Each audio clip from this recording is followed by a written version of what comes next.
Vamos dar sequência ao nosso estudo. Essa é a 10ª aula. Nós vamos iniciar essa semana que vem, sobre o papel do homem nas Escrituras. Antes de nós começarmos a ver os textos, eu gostaria de lembrar 2 versículos básicos. Você não pode estudar as Escrituras sem entender esses 2 versículos. O primeiro, não precisam abrir, a gente tem repetido isso várias vezes. O primeiro, Colossenses 3:11, diz assim: para que Cristo seja tudo em todos. Deus tem uma face. A Bíblia diz que a face de Deus é Cristo. A Bíblia diz que ninguém jamais viu a Deus, nem pode vê-lo. Mas Deus aparece na face de Cristo. Jesus é o único que, ao tocar esta terra, ele disse: eu sou o Filho de Deus. Tudo nesta vida é para convergir em Cristo. O livro de Efésios diz que um dia todas as coisas irão convergir em Cristo, ou seja, elas vão ser resumidas, convergidas, vão acabar em Cristo. A minha vida e a sua, todos nós, um dia estaremos diante de Cristo, do Verbo vivo, do Filho de Deus. Então, tudo que a gente estuda na Bíblia, eu tenho que estudar com essa mentalidade, com a mentalidade que Cristo tem que aparecer naquilo que eu estou fazendo. Se Cristo não for evidenciado naquilo que eu estou fazendo, aquilo não é o Evangelho. Nós não estudamos uma religião. Nós não pertencemos a uma igreja, a uma placa denominacional, digamos assim. Nós pertencemos ao Senhor, ao Evangelho. Então, o primeiro texto, para que Cristo seja tudo em todos. O segundo texto, falando aí de casamento, Efésios 5:31 diz assim: grande é este mistério, mas eu me refiro a Cristo e à igreja. Então, quando eu estudo o casamento nas Escrituras, a gente entende que o casamento é um mistério. O que é um mistério? Um mistério, ele é uma sombra, ele é uma verdade não esclarecida, ele é uma verdade ainda não revelada. Então, o casamento, ele serve para a gente entender esse mistério do que é a relação de amor de Cristo com a igreja, de Cristo com a noiva. Esse é o sentido do casamento. Através do casamento, eu entendo melhor Cristo e eu entendo melhor a noiva, a igreja. É assim que funciona. É simples dessa forma. Não tem muito segredo nisso daqui. Por isso que, quando nós estudamos o papel da mulher, e a gente estudou que a mulher está ligada a formar pessoas para Deus, faz todo o sentido nas Escrituras. Não faz o sentido nesse mundo. Nesse mundo, a finalidade é ganhar o mundo. Mas quando eu considero do ponto de vista de Deus, que só o ser humano é eterno, quando a Bíblia mostra que a essência do papel da mulher é formar pessoas para Deus, tudo então passa a fazer sentido. A gente começa a entender melhor as coisas e a mulher passa a ter o papel dela mais ajustado diante da vida. Ou seja, nós formamos pessoas para Deus. Nós não ganhamos essa terra. Nós ganhamos pessoas para Deus. Queridos, é pela fé. A gente precisa de fé. Mas olha como que é simples, mas é pela fé. A Bíblia diz que Deus não vai mais destruir o mundo com água, vai destruir com fogo. Por que vocês acham que está esquentando? Vocês acham que Deus faz as coisas à toa? Porque é o jeito, é o arranjo de Deus, é a maneira de Deus fazer. O carro de R$2.000 que um irmão usa vai pegar fogo do mesmo jeito que o carro de R$200.000 que um irmão usa. Ou de R$2.000.000 que eu espero que um irmão não use. Que eu espero que um ímpio use. Vai pegar fogo, tudo vai virar cinza. Só tem uma coisa que não vai virar cinza nesta terra. A nossa própria vida. O nosso espírito. Ele é eterno. E um dia todos nós estaremos diante de Deus. Por isso que o verdadeiro Evangelho nos chama de uma maneira muito forte a não conquistar esta terra, mas a conquistar as pessoas desta terra. Faz sentido? Este é o verdadeiro Evangelho. E o arranjo dos papéis do homem e da mulher tem esse grande chamamento, o grande chamamento de conquistar pessoas para Deus, ganhar pessoas para Deus. Com isso em mente, então fica fácil da gente entender a maneira pela qual o Senhor trabalha e Ele dispõe o casamento, os papéis dentro do casamento. Vamos lá. Gênesis 1, 28, nós já vimos que o governo de uma casa é conjunto, onde ambos têm o mesmo valor com papéis diferentes. Gênesis 2,18, nós já vimos também, onde o Senhor diz que não achava para o homem uma auxiliadora que lhe fosse idônea. Então nós já vimos também que o homem precisa de um auxiliar, ele precisa, alguém do lado dele. O que eu vou falar, ele beira o ridículo. Eu ouço desde que eu me converti, mas é uma verdade. A mulher não foi tirada da sola do pé para ser pisada, e a mulher também não foi tirada da cabeça para mandar. A mulher foi tirada do lado, porque ela é uma igual ao homem. Então, quando a Bíblia diz que o homem precisa de um auxiliar, a Bíblia não está sugerindo alguém inferior. A Bíblia está sugerindo alguém igual, do lado, mas com papéis completamente diferentes. Simples assim. Um papel diferente. Um homem que não sabe ouvir a sua esposa, ele é um homem orgulhoso, soberbo. Com isso eu não estou dizendo que ouvir significa atender, porque a mulher pode trazer coisas que não procedem do alto. Nós já vamos ver isso daí no capítulo 3. Mas um homem que não considera o que a esposa está colocando, isso é um sinal da parte do homem de falta de humildade. Porque Deus virou para Adão e falou assim: você vai precisar de alguém que te auxilie. Então é uma questão de completação. Quando nós não sabemos ouvir a mulher, nós podemos, aquilo demonstra dentro de nós uma atitude de soberba, de arrogância. Às vezes a arrogância é um pouquinho diferente de soberba, porque enquanto na soberba a pessoa se acha, na arrogância a pessoa pode pisar o outro e diminuir o outro. Então ele apenas não ouve, mas ele pode também diminuir aquilo que o outro está colocando, está falando, né? Então é uma atitude basicamente de falta de humildade, mas isso nós também já vimos. Como o governo é conjunto, o homem vai precisar aprender a ouvir a voz da sua esposa para discernir se o que ela está falando provém ou não do Senhor. Vocês estão entendendo? Então não importa o que o homem fala ou o que a mulher fala, importa o que Deus está falando, seja através do homem, seja através da mulher. Gênesis 3 ainda, do versículo 9 ao versículo 12. Adão, ele representa mais do que o homem. Adão representa a raça humana, o gênero humano, seja o homem, seja a mulher.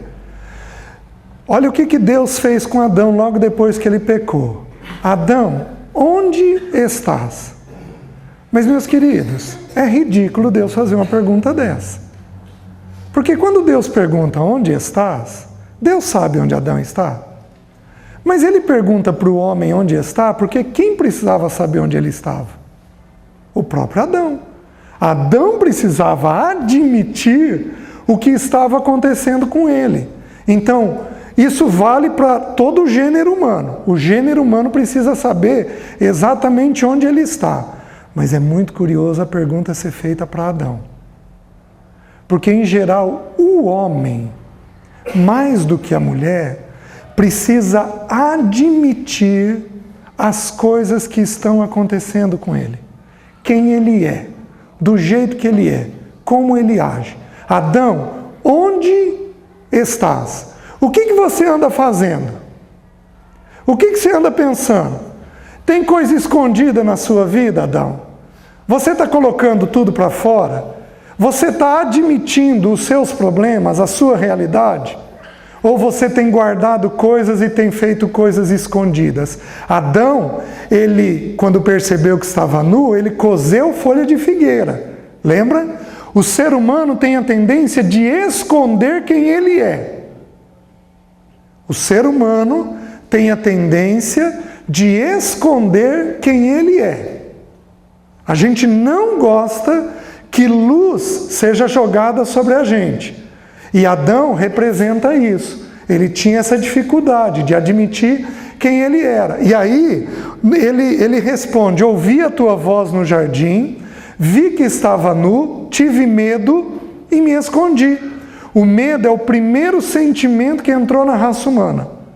Antes da tristeza, antes de raiva, antes de alegria, antes de frustração, de ansiedade, de angústia, o primeiro medo a ter entrado o primeiro sentimento a ter entrado na raça humana foi o sentimento do medo. Isso decorre de quando a gente se distancia do nosso pai. Mães, guardem isso, porque no mês de julho, uma das coisas que vocês vão perguntar é a respeito de medo de filho. Uma das coisas mais comuns de criança abaixo de 12 anos são crises de medo. E medo, via de regra, é ausência de pai. Via de regra, mas a gente vai conversar sobre isso daí com detalhes, de como é que a gente faz a leitura do que a criança está falando, trazendo, e como é que a gente tira a criança daquela crise. Via de regra é a ausência de pai. Adão, como ele tinha pecado e estava distante do pai dele, ele sim teve o sentimento de medo. Agora, quando Deus o questiona, Deus vira para ele e pergunta: você comeu da árvore que eu te ordenei não comesses? Deus, ele é perito em pôr a verdade na mesa. Porque Adão, eu ouvi a tua voz, eu vi que estava nu, eu tive medo, eu me escondi. E Deus resume o fato: Adão, você fez o que eu tinha dito para você não fazer? E como que Adão responde? Homens, os machos do nosso meio. Ele responde assim: a mulher que o Senhor me deu do fruto e eu comi. Adão era tão exímio em transferir que numa frase ele transferiu para duas pessoas: a mulher que o Senhor me deu. E Adão não assumiu responsabilidade. Então, as mulheres aqui, as irmãs, quando você põe uma verdade na mesa para o seu marido, uma verdade desconfortável, que ele não quer assumir, qual em geral é a reação dele? As mulheres aqui me deem algumas sugestões. Ninguém vai expor ninguém, porque todos nós somos iguais. Qual é a reação do homem? Começa se defendendo, explicando. E ele pode se defender de que outro jeito também, Bruna? Mas você, porque quando eu transfiro para o outro, eu tiro o foco de sobre mim. Mas, meus queridos, nós temos que entender uma coisa simples. Nós precisamos, sem acusação, nós precisamos ter a coragem de olhar a nossa verdade. Porque Deus só habita na verdade. Deus é luz. Deus é verdade. Se nós não tivermos coragem de lançar luz sobre a nossa verdade, nós estamos nos afastando de quem Deus é. Precisamos ter a coragem de jogar luz. Então o homem, ele tem que sair desse sistema de defesa dele. O homem é muito armado, muito armado. Ele reage com irritação, com explosão, ele faz biquinho e vai para um canto. Se distancia. Quando um homem explode, ele explode por defesa. Meus queridos, homem com H maiúsculo é aquele que caminha em direção à verdade. Qual é a necessidade de um sujeito, de um homem, pôr um revólver na cintura? A única necessidade é se defender. Um homem assim, ele não é homem. O homem diante de Deus, ele caminha em direção à verdade. Ele não tem medo de estabelecer a verdade. Agora, minhas irmãs, nós já vimos semana passada, nas outras semanas, que a mansidão da mulher faz toda a diferença. Se a mulher puder pontuar uma verdade sem acusar, fica mais fácil de admitir a verdade. Quando ela coloca uma verdade acusando, ela pede para o peão levantar o muro. Ela pede para o peão se defender mais ainda. Então, e não é uma questão de convencimento. Porque, minhas irmãs, o papel de vocês não é convencer. Quem que convence?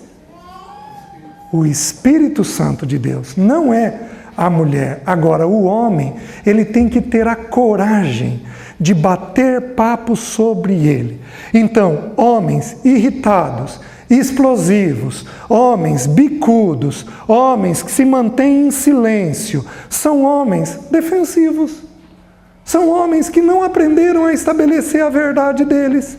São homens que precisam caminhar em direção a essa verdade. Por quê? Porque é ali que Deus se faz presente. Amém? Amém. Com isso em mente, vamos lá. Primeiro papel que a Bíblia descreve do homem. Capítulo 3, versículo 17 a 20. Como eu coloquei para vocês no estudo das mulheres, baseado no versículo 16, o versículo 16 nos mostra que o principal papel da mulher é gente, é cuidar de pessoas. O versículo 17 a 20, eu vou dar uma destrinchada nele com vocês, o principal papel do homem, e nós vamos ver isso ao longo de toda a Escritura, é fazer provisão. Um homem tem que prover a casa, mas não é o prover financeiro apenas. O homem vai prover dinheiro, o homem vai prover caráter, o homem vai prover amor e o homem vai prover conversa. O principal papel do homem é fazer provisão. Ele é quem é o responsável diante de Deus de trazer para casa aquilo que é necessário para a casa. Mas nós não estamos falando apenas de dinheiro. A primeira questão é dinheiro. Vamos dar uma olhadinha lá, o versículo 17. E Adão disse: visto que ouviste a voz de tua mulher e comeste a árvore que eu te ordenara não comesses, maldita é a terra por tua causa. Aqui, Adão ouviu a mulher numa coisa que a mulher não tinha razão. Então, quem tem que tomar a decisão dentro do casamento? O homem. Mas ele toma a decisão baseado na vontade de Deus, não na opinião da esposa. Então, o homem dá uma trabalheira. Porque uma coisa é ouvir a esposa. Outra coisa bem diferente é sujeitar o que ela falou a Deus e verificar se aquilo provém de Deus ou não. Você já pensou como que não é fácil esse processo? O homem responde por tudo aquilo que acontece numa casa, porque quem toma a decisão é ele. Deu certo? Privilégio dele. Deu errado? Responsabilidade dele. Tudo numa uma casa passa pelo homem, desde as coisas mais simples até as mais sérias. Não que o homem coloque a mão em tudo, mas o homem organiza a casa de tal forma que ele responde por tudo aquilo que acontece dentro da casa. O homem, ele é o cabeça, ele é o provedor, ele é o responsável pela casa. É ele quem tem a responsabilidade de prover. Agora, com Deus, quando a gente treina uma criança pequena, eu falei isso para os meus, eu não sei quantas vezes, eu dizia para os meus assim: bem-vindo à vida. Primeiro a responsabilidade, depois o privilégio. Primeiro o dever, depois o lazer. Bem-vindo à vida, porque é assim que funciona. O homem, ele tem o privilégio de governar. Mas o que vem antes, o privilégio ou a responsabilidade? E infelizmente alguns pregadores colocam o privilégio do homem de governar, mas não colocam a responsabilidade do homem. Esse privilégio só é dado porque ele tem que prover todas as coisas que a casa tem necessidade. Faltou amor? Ele tem que prover. Faltou conversa? Ele tem que prover. Faltou oração? Nós vamos ver isso nas Escrituras. Ele tem que prover. Tudo que falar sobre falta dentro de um lar é papel de homem. Eu sempre considerei, na minha imaturidade, eu sempre considerei que o papel da mulher era muito difícil. Eu imaginava uma mulher dentro de uma sala de parto. Meus queridos, assim, não é para qualquer um. Tem que ser mulher para enfrentar isso daí. Eu sempre considerei que era uma coisa muito pesada, até que eu comecei a entender qual é o papel de um homem dentro da casa. Um homem, ele tem que trazer tudo aquilo que é necessário dentro do lar. A primeira coisa que é necessária, o primeiro ensino, é que o texto vai ensinando que ele tem o privilégio de governar, mas que ele também tem a responsabilidade diante desse governo. E aí o texto vai dizer assim: em fadigas obterás dela o sustento durante os dias de tua vida. Então Deus atrelou ao homem qual papel? Prover financeiramente o lar. Um homem que não pode prover um lar, o básico para duas pessoas, ele não deveria casar. Simples. Como eu já coloquei para vocês, eu sou um especialista em desfazer noivado. Uma das principais coisas que me levou a desfazer noivado, o que era? Você ter um homem que não é trabalhador. Ou você ter um homem que não é bem definido profissionalmente. Isso é um impedimento nas Escrituras.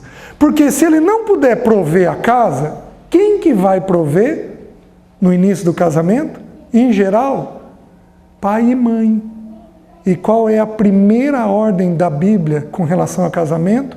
Por isso, deixa o homem, pai e mãe, e se une à sua mulher, tornando-se os dois uma só carne. Ele não tem que ser rico, ele não tem que ter bens, mas ele tem que ser trabalhador, e trabalhador de tal forma que ele consiga prover a casa para duas pessoas. Os irmãos estão me entendendo? E hoje a gente vive um problema sério, porque os homens estão tão acuados, tão afastados do seu papel, eles têm medo das coisas. E isso é falta de pai, treinando os filhos homens. Filho homem tem que ser treinado para trabalhar, porque ele tem a responsabilidade de prover a casa. Essa responsabilidade não vai ser da mulher. Aí, deixa eu perguntar, a Bíblia está dizendo que é para a mulher trabalhar fora ou não trabalhar fora? Lembra que eu falei para vocês?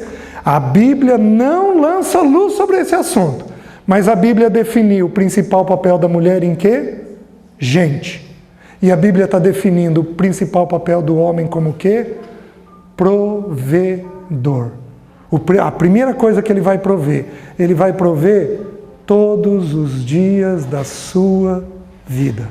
Vai prover dinheiro. E aí diz assim, e não apenas vai prover, olha o que a Bíblia diz, ela produzirá também cardos e abrolhos. No suor do teu rosto comerás o teu pão. Gente, nada disso existia antes da queda. O suor do rosto, nesse sentido, de algo pesado, difícil, o nosso trabalho é meio a cardos e abrolhos. O que é isso? É em meio a espinheiros, em meio a dificuldades. A gente trabalha e trabalha de que forma? Em meio a dificuldades. Que homem aqui um pouco mais velho não tem vontade, às vezes, de não ir trabalhar, de ficar em casa, mas simplesmente não tem condições de fazer isso. Ele precisa ir, porque o lar depende dele. Então o homem, ele chama para si essa realidade. Agora, nós entendemos o quê? Nós vivemos dentro da realidade que o Senhor nos deu. Com quanto você precisa para viver em 2 hoje? O problema é que a gente também estabelece muita necessidade. Quanto que eu posso... Qual é o salário de um homem que eu tenho que virar para ele e falar, com esse salário você não pode casar? Alguém tem alguma sugestão? Qual é o cálculo que a gente faz para se viver em 2 pessoas? É difícil esse cálculo? Depende se tem casa, se não tem casa, se vai pagar aluguel, se não vai pagar aluguel, se tem um plano de saúde. A gente faz hoje um cálculo apertado, pagando aluguel e pagando plano de saúde, ofertando na igreja, que é o primeiro item do orçamento da gente. A gente faz um cálculo em torno de R$ 2.500 a R$ 3.000. Mais ou menos esse cálculo para se viver em 2. Dá para viver com menos?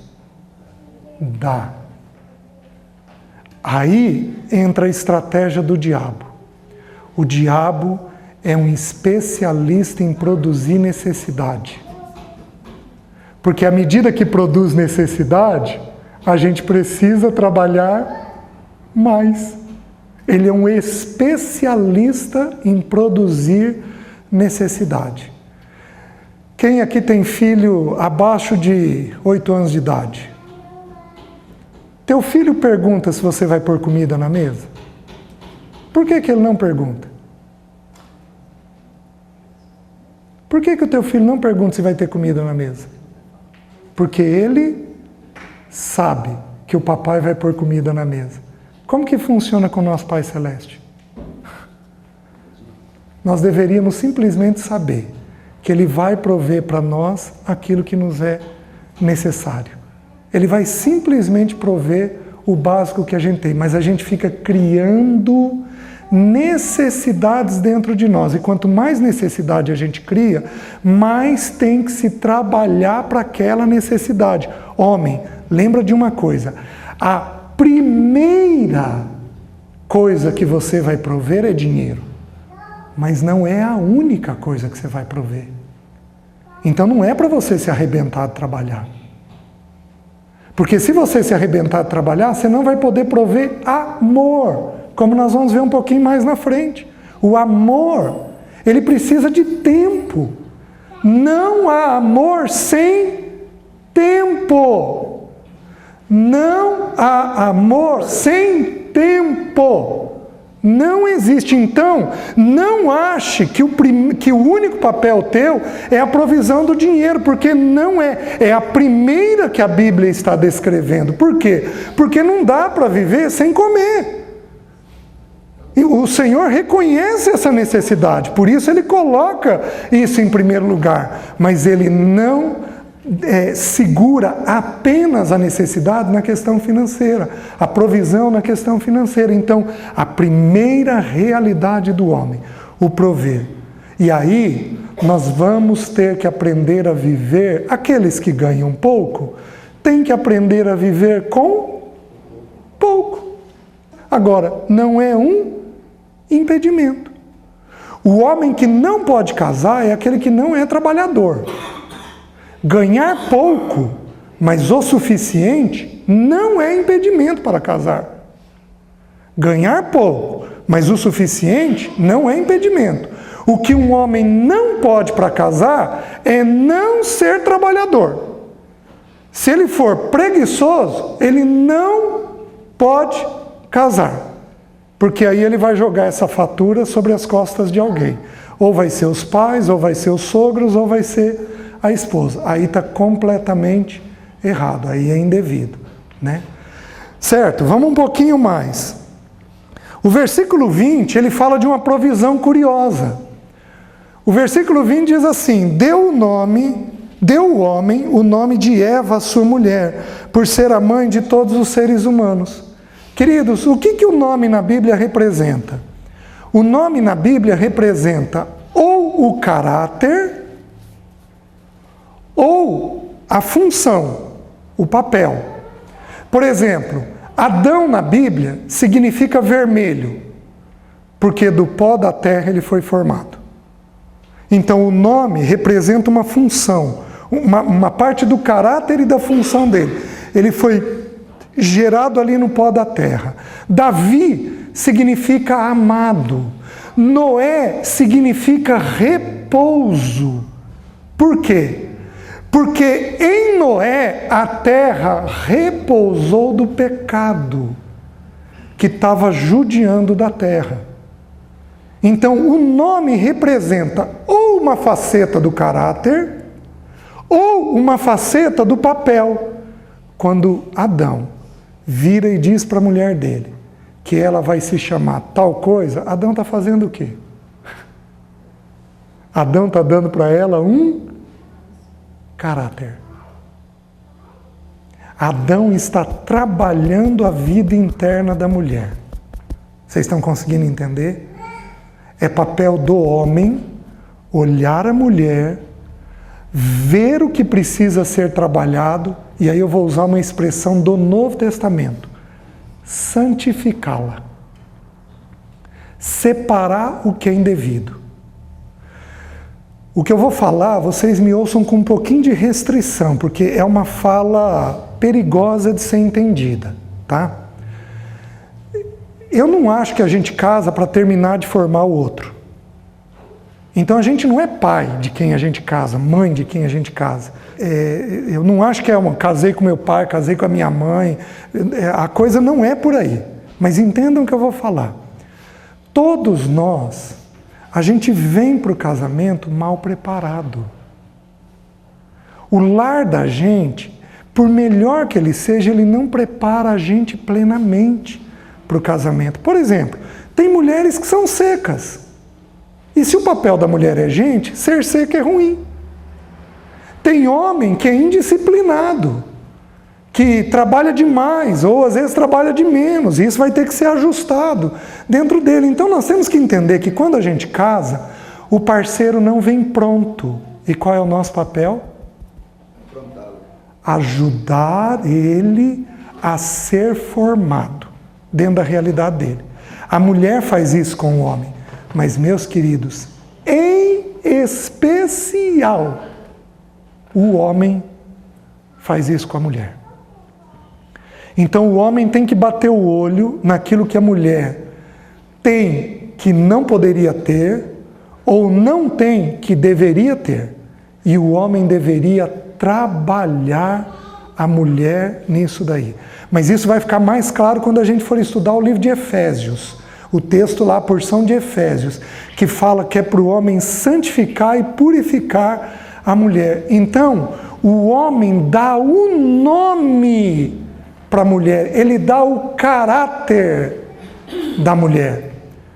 Mulher, me diz uma coisa que você que você não pode ser. Me dá uma sugestão. Ser mandona. Muito bem, Elisângela.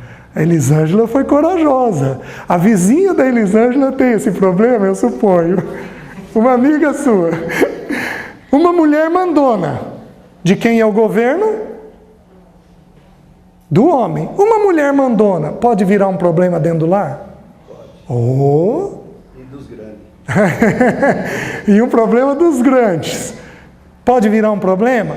Pode, É como se a igreja quisesse mandar em Cristo. Aliás, tem algumas igrejas que fazem isso. Deus, nós te ordenamos, faz isso. Oh, coisa absurda.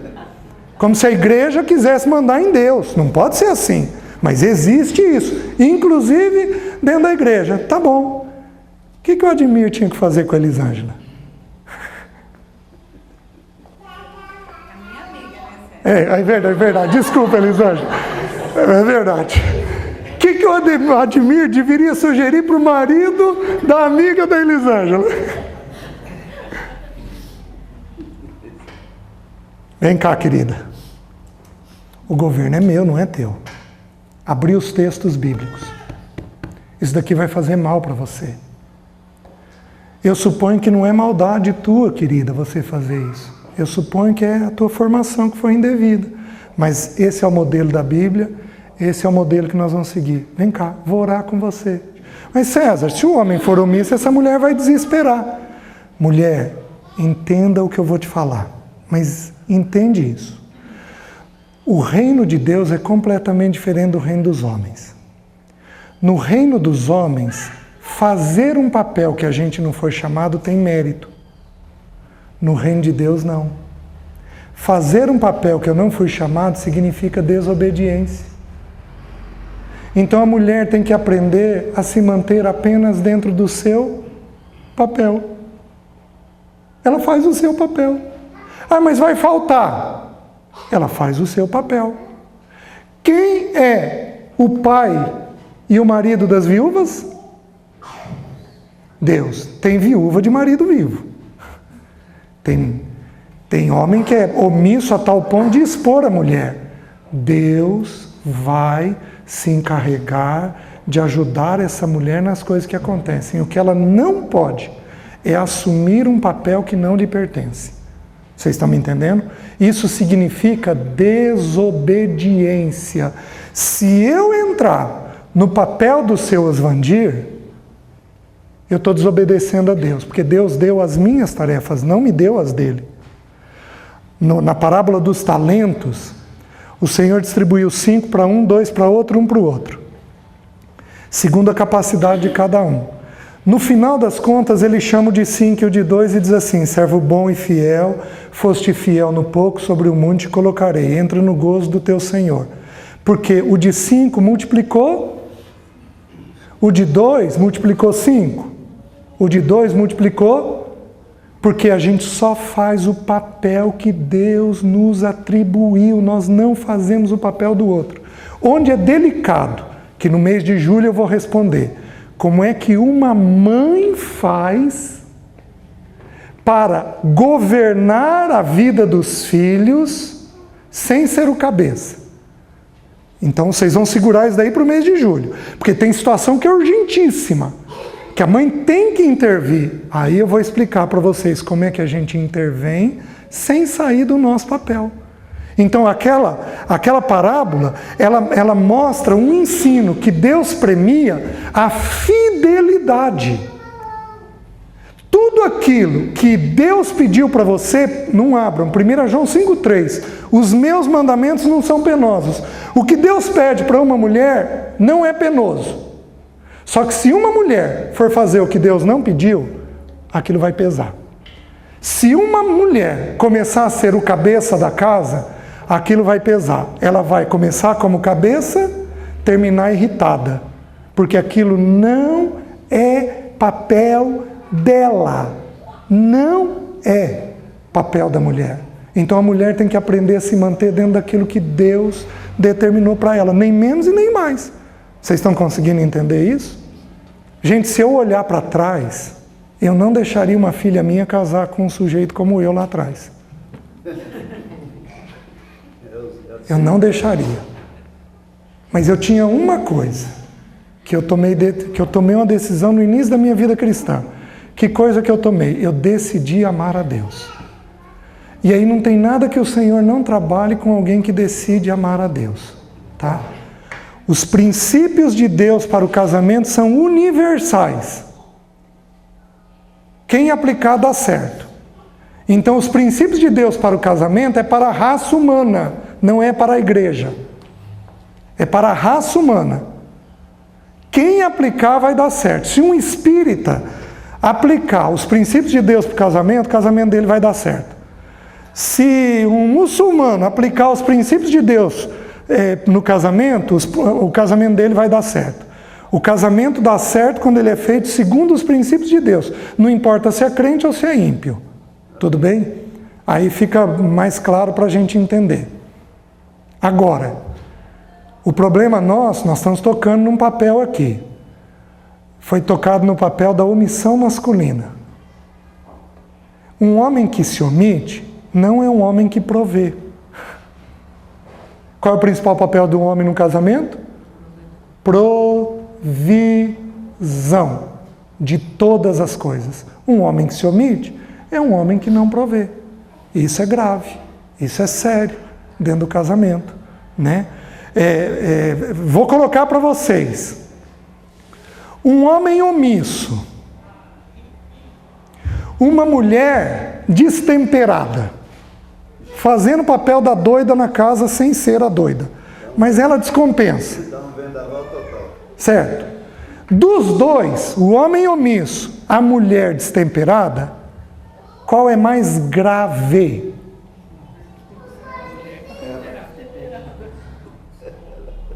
No que vocês estão ouvindo, qual é mais grave?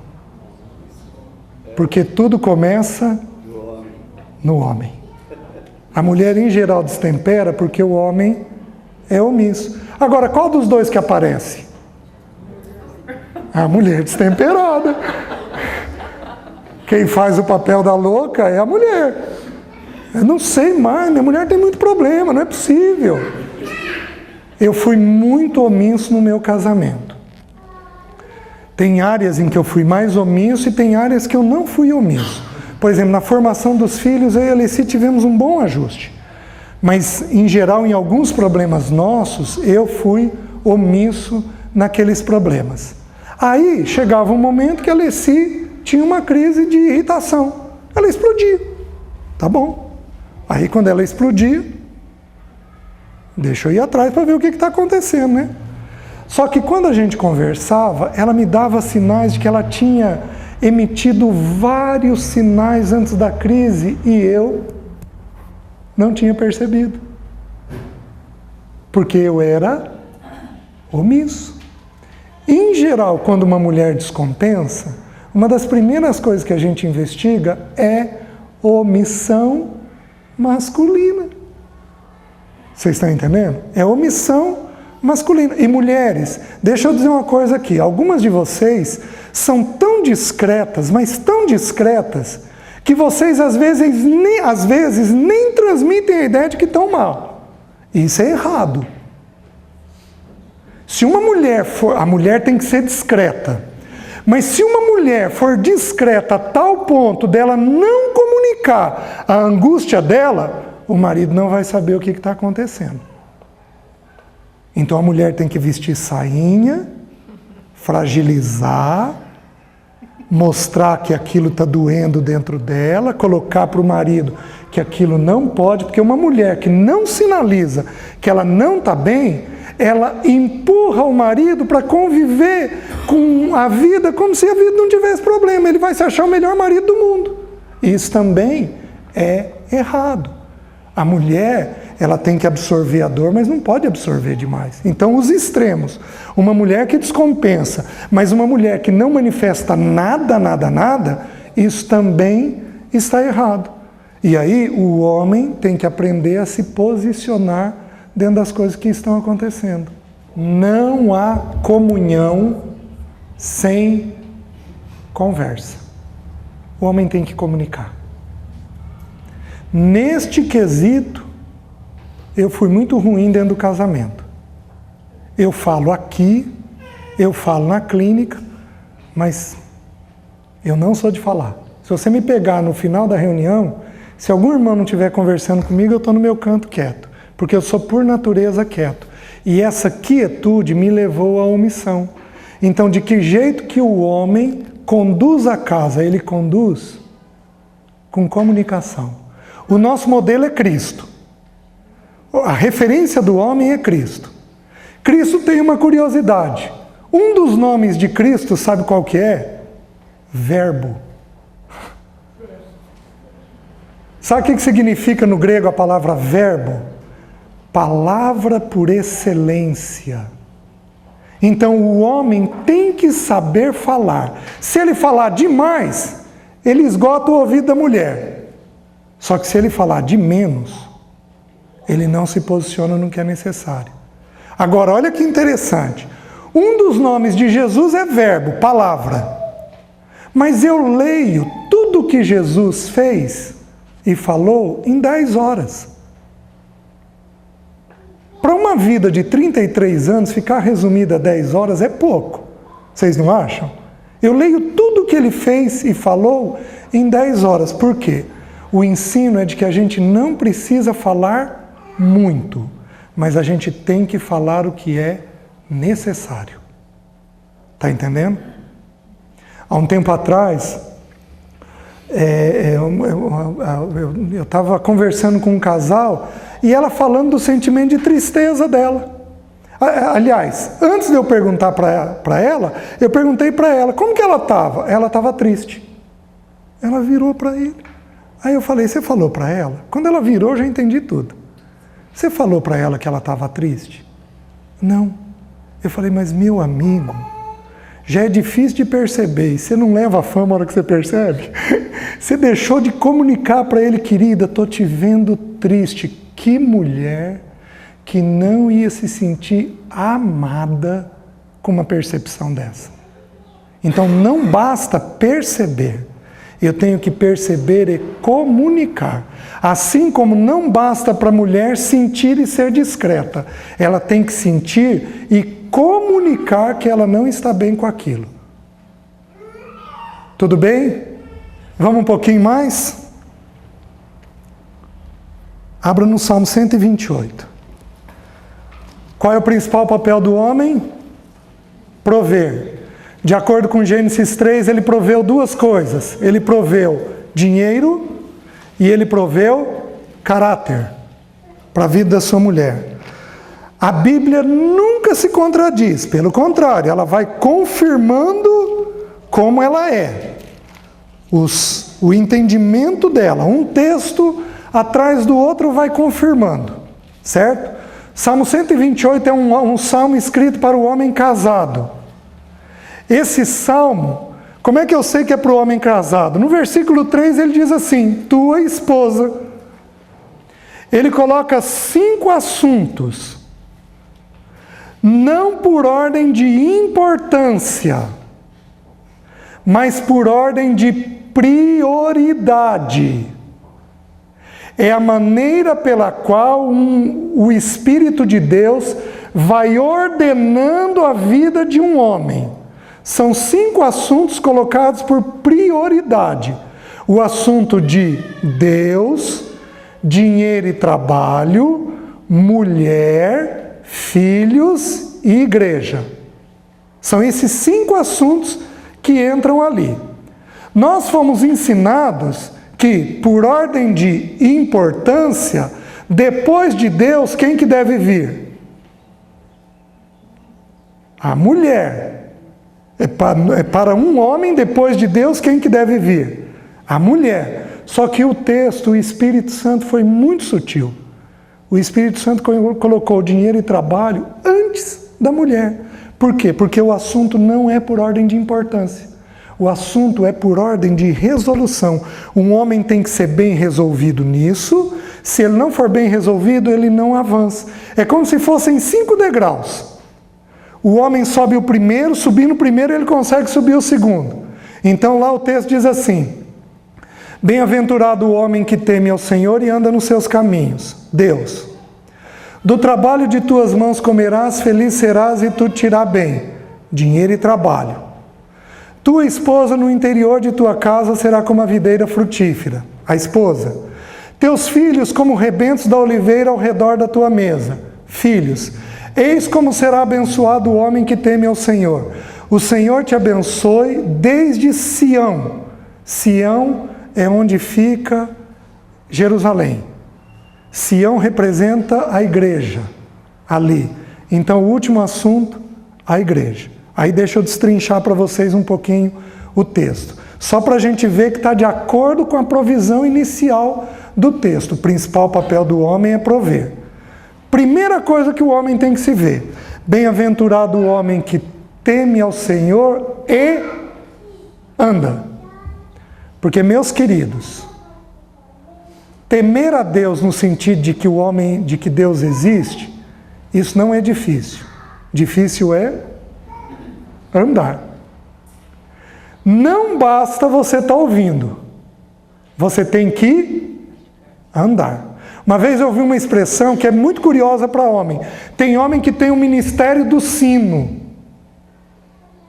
Sabe o que é o ministério do sino?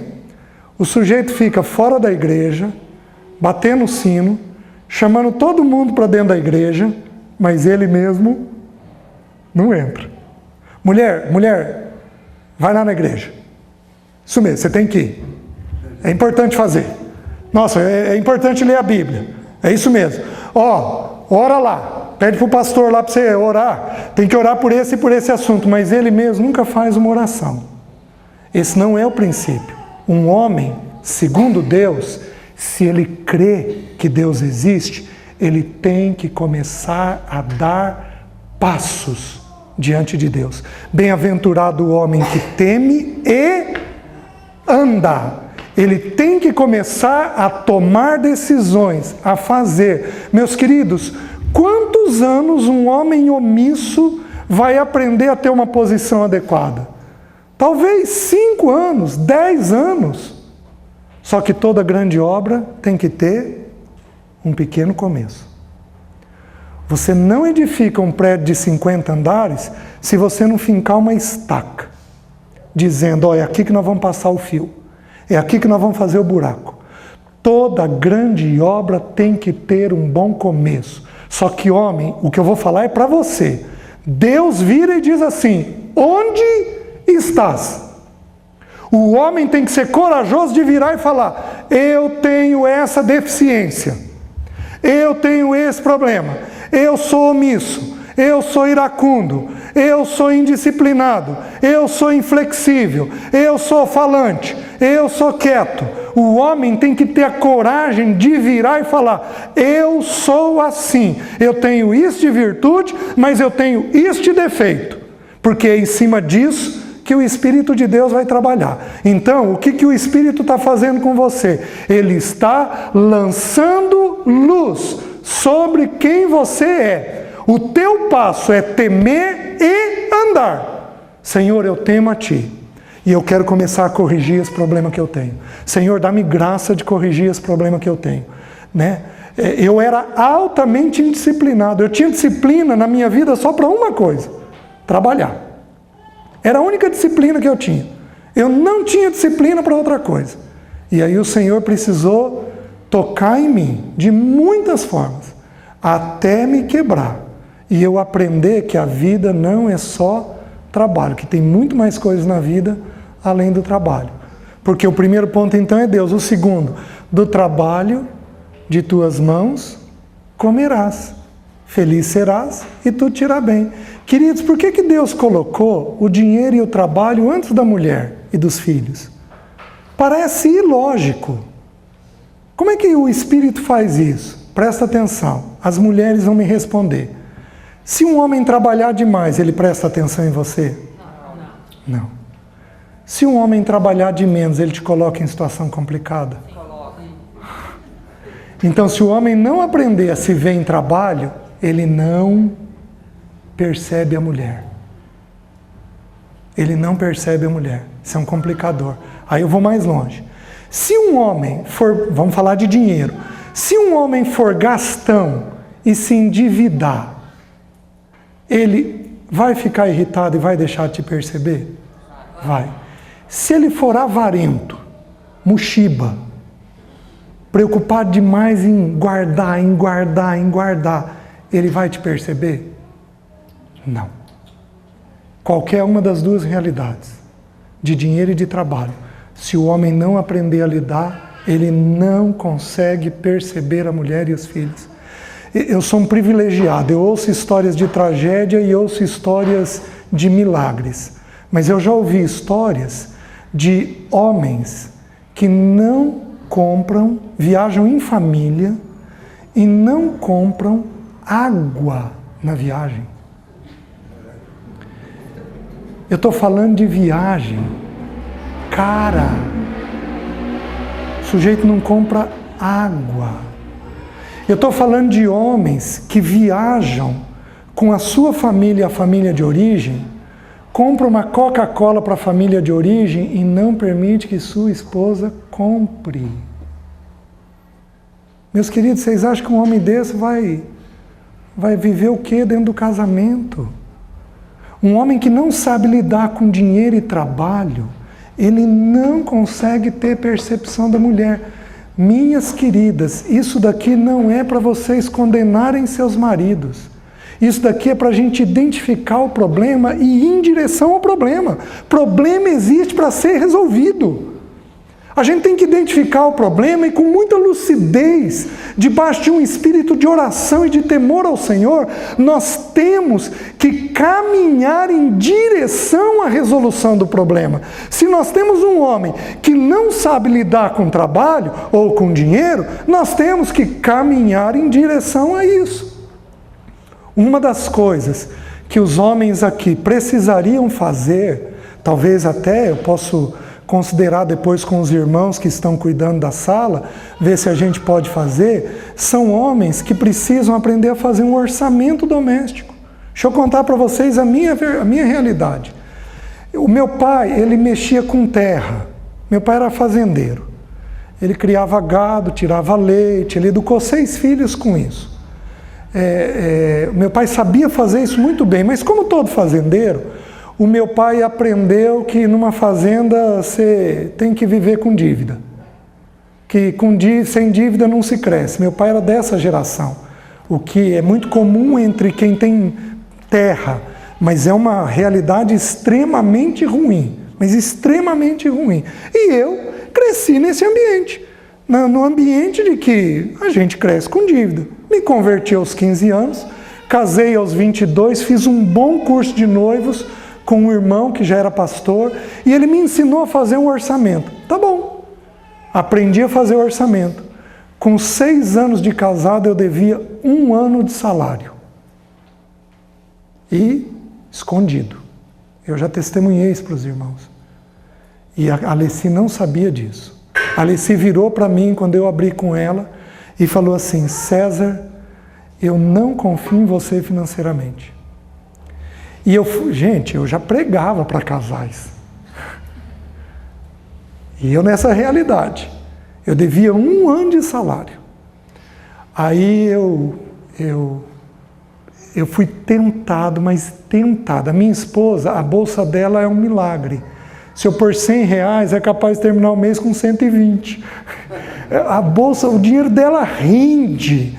Mas rende, ela faz muita coisa com o dinheiro dela. Eu não sei porque que eu não pôr dinheiro na bolsa dela, né? Eu fui muito tentado a pedir para ela, Alessi, então vamos fazer o seguinte, eu sou bom no trabalho. Eu vou trabalhar e você administra. Mas, meus queridos, olha como é que Deus fez. A Bíblia diz que o dinheiro é um senhor. Se ele é um senhor, o dinheiro tem poder de mando? Tem. Porque todo senhor manda. Se o dinheiro é um senhor, ele tem poder de mando. Como é que Deus ia pegar o instrumento de poder e colocar na mão daquela que não é o cabeça? Por isso, dinheiro numa casa é um problema de homem. O governo ele é conjunto, homem e mulher decidem o que é feito com o dinheiro que Deus lhes deu. O dinheiro é uma coisa conjunta, mas é responsabilidade do homem administrar o dinheiro. E aí eu virei e falei, mas Alessi, não, é meu papel. E eu fui atrás de aprender. Depois de 2 anos, ela virou para mim e falou, César, eu quero te dizer que hoje eu tenho confiança novamente em você. Meus queridos, eu tinha 6 anos, eu estou indo para 28 anos de casado. De lá para cá, eu nunca deixei de fazer meu orçamento. Se o homem não se resolver com dinheiro e trabalho, ele não chega na mulher. Então todo homem tem que aprender a lidar com dinheiro e com o trabalho. Uma casa pode ter 50 entradas. O salário dele, o salário dela, um aluguel, uma aposentadoria, um dinheiro que os pais deixaram para eles. Pode ter 50 entradas, mas um casal só pode ter um orçamento. Porque se não tiver só um orçamento, vai desunir. Só pode ter, se a gente mistura corpo, nós temos que misturar carteira. Esse é o princípio bíblico. Se eu não posso misturar carteira, eu não posso misturar corpo. Se eu não posso ter compromisso, eu não posso ir para a cama. Eu misturo carteira, então eu estou apto a misturar o corpo. O compromisso vem antes do sexo. É por isso que a gente se mantém virgem até o casamento. Por quê? Porque a gente mistura todas as outras coisas. Misturou todas as outras, então pode misturar o corpo. Vocês estão conseguindo entender o princípio? Esse é o princípio das Escrituras. E isso é papel de homem. Hoje eu faço isso. Mas já, como estou falando para vocês, já tropecei lá atrás. Então, se a gente não organizar dinheiro, não tem jeito. Dinheiro e trabalho. Qual é o alvo nosso com trabalho? Deus criou o dia com 24 horas. Mais ou menos assim.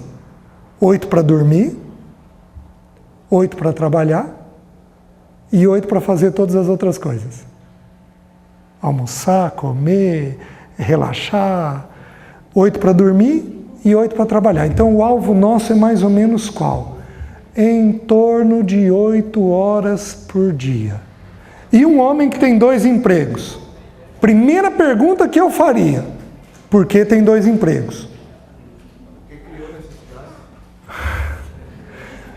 Tem necessidade que a gente não cria, ela acontece. Um filho adoece, tem um tratamento grave para fazer. Não tem jeito. Vocês estão entendendo? Querida, eu preciso de um segundo emprego para a gente poder pagar isso daqui. Tem algumas coisas que são naturais acontecer na vida, mas a primeira pergunta é: por quê? Então, está tendo necessidade? Só que essa necessidade foi criada por Deus ou foi criada pelo casal? Se foi criada pelo casal, não, a minha necessidade é a TV paga. Assim, não pode. Está entendendo? Então, pode-se trabalhar mais para poder pagar uma conta, uma dívida? Talvez, tem que ver o custo. Se, por exemplo, tiver filhos pequenos, o custo é alto. Esse não é o princípio de Deus. Então, cada situação, a gente verifica a maneira de Deus resolver aquela situação. O fato é o seguinte: tem que ser mais ou menos em torno de 8 horas. Se exceder isso, vai complicar a vida do casal. Homem, você sempre ouviu que mulher tem segunda jornada. Pois deixa eu te dizer, aqui, no nosso meio, quem tem segunda jornada somos nós. Porque ao chegar em casa no final do dia, nós vamos atender a mulher e aos filhos. Vocês estão entendendo? Esse é o princípio das Escrituras. Então, homem tem que ter disposição e tempo para poder atender os seus. Qual é o principal papel de um homem numa casa? Provisão. Mulher precisa de toque, de afeto, eu vou mostrar para vocês na Bíblia. Filho precisa de sentar no chão e brincar com ele. Homem tem que fazer provisão. Então ele fecha a gaveta, tranca ela e vai para casa para ser dos seus. Cada fase exige um pouco. Tem fase que exige mais, tem fase que exige menos, tem fase que vai exigir mais disposição, tem fase que vai exigir mais conversa, mas independente do que a criança e a esposa tenham necessidade, é o homem quem tem que fazer provisão. A Bíblia ensina que segunda jornada quem tem é homem, não é mulher. Satanás é muito sutil em inverter tudo. É o homem quem chama para si essa responsabilidade de dinheiro e de trabalho. O governo é conjunto. Vamos lá. Na minha casa eu trabalho fora e a Alessi não. A Alessi não trabalha fora. Quem trabalha mais? Ela. Quem cuida de tudo? A mulher trabalha muito mais. Quem recebe um valor monetário pelo trabalho? Eu. Mas o dinheiro é de quem? Dos dois. Então o governo ele é conjunto. O homem administra conversando com a mulher sobre as coisas. É errado a mulher administrar? Não. É perigoso? Sim. Porque se a mulher começar, vamos lá, a mulher toma decisão financeira, o casal ganha 5 mil, e mulher, está aqui os 5 mil, você administra os 5 mil ao longo do mês. Quem que vai começar a tomar a decisão? Ela. O que comprar, como comprar, o que fazer, do jeito que fazer, é ela que está tomando. À medida que ela vai tomando decisão, ela vai vestindo calça. Ela vai assumindo papel de homem. O problema é que essa função leva ela próximo da função do homem. Vocês estão conseguindo entender? E ela gradativamente vai assumindo um peso que não lhe pertence, que pertence ao homem. O homem pode virar, como eu já fiz muitas vezes. Alessi, não vou ter condições, você paga essas contas aqui para mim? Ah, tá bom, daqui que eu faço. E ela vai, paga, pronto, tudo resolvido, tudo encaminhado. Mas eu administrei aquilo. Um homem que deixa isso por conta da mulher, ele está pedindo para essa mulher começar a mandar dentro da casa. Uma mulher pode administrar? Pode. Consiste pecado uma mulher administrar? Não. Mas é perigoso? É. Fez sentido? Só é perigoso. Ela vai ter que ter muita disciplina para não assumir coisas indevidas. Amém? Amém. Semana que vem a gente avança. Mulher, filhos e igreja.